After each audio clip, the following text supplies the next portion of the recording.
I think that fundamentally, like stories, you always kind of want to be asking these holistic questions about what you're doing. Bomani, what has been your path to learning story? I mean, it was a combination of watching, reading, and film school, I think.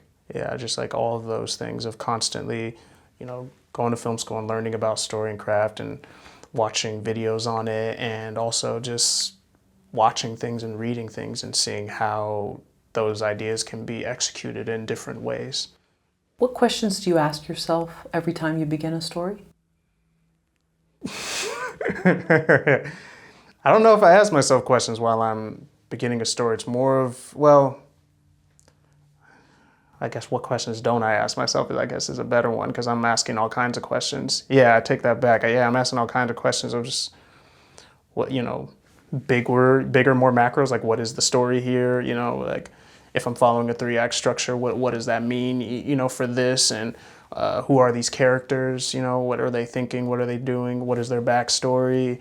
What is the plot? How is it affecting them? Who are the villains or antagonists, and how are they moving forward? And what's the goal? It's just like I'm asking all sorts of questions as I'm moving through it. And what's the world, that we're in? Like these are all important questions. I think that fundamentally, like stories, you always kind of want to be asking these holistic questions about what you're doing. What does a good story have to have? I don't want to say have to. I'll say guidelines of, I think fundamentally, if you have good characters, like a good plot line, it's like I think that you can pretty much, I'm not gonna say it's gonna be the greatest thing that's ever been written, but I think if you have fundamentally strong characters and a fundamentally interesting situation or plot that's happening, I think it can carry you pretty far, as a guideline. I'm sure there's movies or stories where those things are broken but are still fun, because at the end of the day, I think you want to connect with an audience, right? You want to show it to someone, you want someone to feel something, or whatever your goal might be. You think about something, or maybe it's both, but. How do you weed out bad story ideas? From like my ideas, like, Yeah. yeah. You talked earlier about something being too cliche. Yeah. I mean, I'm not someone who believes that cliche is necessarily a bad thing, because sometimes you'll see a cliche but done in a different way, or how you sidestep around cliche. It's just like cliche lets you know where an audience's brain is going.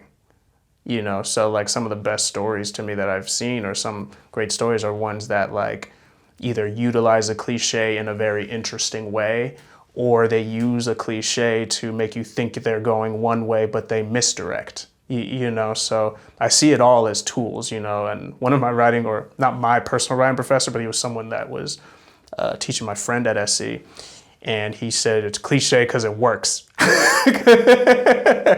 And I buy that to a certain degree. It's just like it wouldn't become cliche if people didn't like it, or like it didn't become a thing. It's like that's the only way it became cliches, because people kept doing it over and over again and it kept working, right? So, yeah. Sure, I mean, cliches are true for kind of a reason. And you talk about LA is filled with cliches, so you could see someone walking down the street and be like, that's an industry person, that, and they have sort of this cliche vibe about them, what they're wearing, whatever. But it's because, I mean, they're true for a reason. So, Yeah. So. But it's how you work with it, do you think? Yeah, I believe it's how you utilize it, how you work with it. And, some people just get turned off by it. It doesn't matter how you rewrap it or or bake it. And that's, that's their prerogative, and that's fine. But I've seen movies that utilize cliches that I like, and I've seen ones that utilize cliches that I don't like. And I wish I knew what the recipe was, but I just, from seeing those two, it makes me think that it's just a guideline and a tool that you can weaponize. That's a great way to put it. If something could become a cliche and then someone says, well, I'm going to make it not that way, and then they take it too far out and the audience can't relate. Yeah, I'm a big, I believe in that. I think that sometimes there are stories that will, like, what's the word I'm looking for?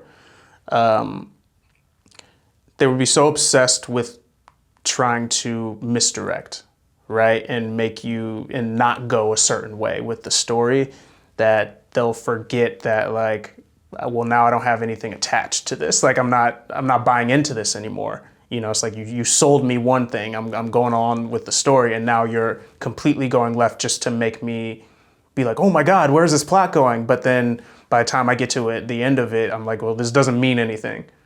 You know what I mean? It's almost like it's like an empty calorie. You know what I mean? That's not a red herring, is it?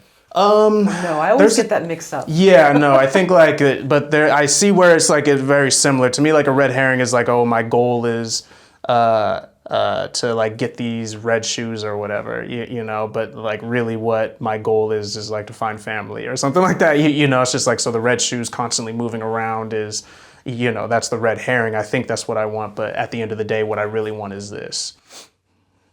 What do you think about when you're crafting your characters? Humans. Yeah, I like to try to find some kind of humanity. You know, who I connect them with, or what, you know. It's just like what kind of human trait do they have that's you know, that I can find in somebody. You know, that's what I'm always trying to discover, you know, and see what's real about them. Or not even necessarily what's real, what makes you identify. You know, because sometimes in movies, it's like I might not identify anything with them, but the thing that connects is like necessarily maybe something you aspire to be. And there's just something very human about that to me. You know, looking up to be like, oh, I want to be like that person, or I want to look like that person, or whatever it might be. I'm connected now. You know, it's like I want to see what it's like, you know, or just someone going through something that I too have went through. You know, it's just like that's a connection, you know, or something that's along the lines of like, that's opening my eyes to something that I haven't seen before. And I was like, oh, I had no idea. I never thought about that. Like that connects me, you know, so it's like trying to find that connection, you know, in some shape or form. I feel like it really showed too in your dialogue. Yeah. I felt like it wasn't forced, and I felt like I was there in the apartment. Yeah. I didn't feel like, okay, this is movie dialogue. Yeah. Oh, thank you. I mean, sometimes, you know, movies, the world, everything's great, but then the dialogue just feels like, oh, okay, this is movie dialogue. Yeah. Right, you know? Oh, well, thank you. I mean, I think that's a testament to the actors probably too, you know, being able to say stuff, because actors, I guess, you know, I read somewhere it's their job to make lines feel like this is the first time they're saying it, unless it's like a, you know, a saying that they have, but yeah. What is the relationship between character and plot? All right, y'all get real technical over here.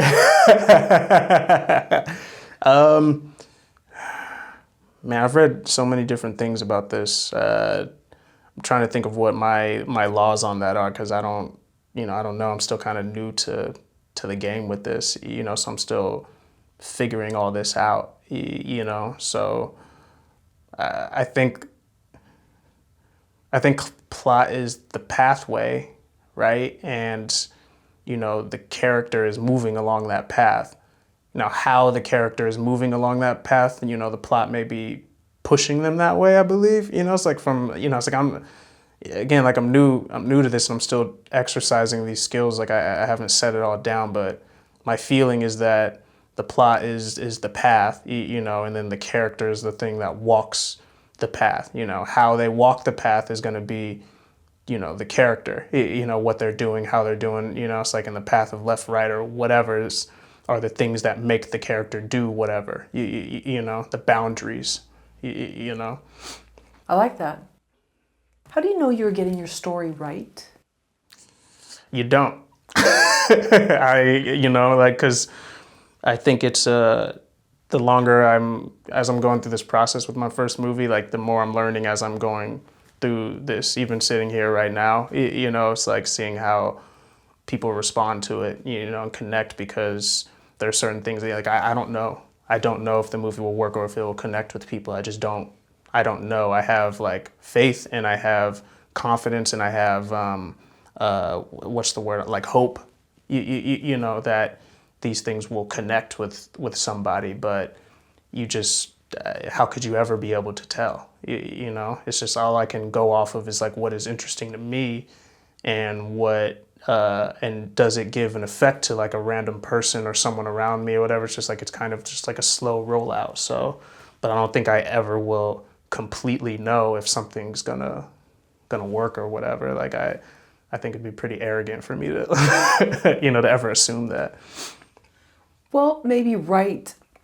I should replace the word. I mean, you said effect. Yeah. And so do you ever envision like the credits rolling and what you want people to feel when they leave When they the leave studio or turn off their the television or whatever, or computer? And of course, I have hopes, you know, of things that I want for people to feel, and for a movie or whatever, like for something that I'm doing. Of course, I'll always have those hopes, but to know if it's right or if it's working, I couldn't tell you. You know, all I did was make it. You know, everyone else gets to experience it. What matters more, how you feel about your story or how the audience reacts to it? I think it's a mixture of both. I know that sounds like a cliche. You know, it's like, it sounds pretty boring or something like that. Yeah, not cliche, but boring. It's a boring answer, but I do think it's a mixture of both. I do think as artists, at least to me, it's like I do have to be in conversation with an audience if I'm lucky enough to have one. Like, I think I have to have some kind of conversation with them, you know, through the art. You know, it's like I think there's gonna be leeway there where I do need to listen to a certain extent. But I do think my opinion of what's happening and what I'm doing is also crucial too, because I believe as an artist, it's my job to try to present you with something that not necessarily you may have not seen, but like it's my job to try to break new grounds with you, you know, to show you something and be like, hey, this is cool. Like, I think this is cool, and it's my job to show you, but like, this is why this is cool, or whatever, you know. So it's like, and this is why, or whatever it might be, this is why this isn't cool. You know, it's like this, the story is interesting. You know, it's like, it's my job to do that, and I don't think it's really on the audience's behalf to tell me that, you know, to tell me what they think I should be like writing, because then like I don't feel like I'll be breaking new grounds.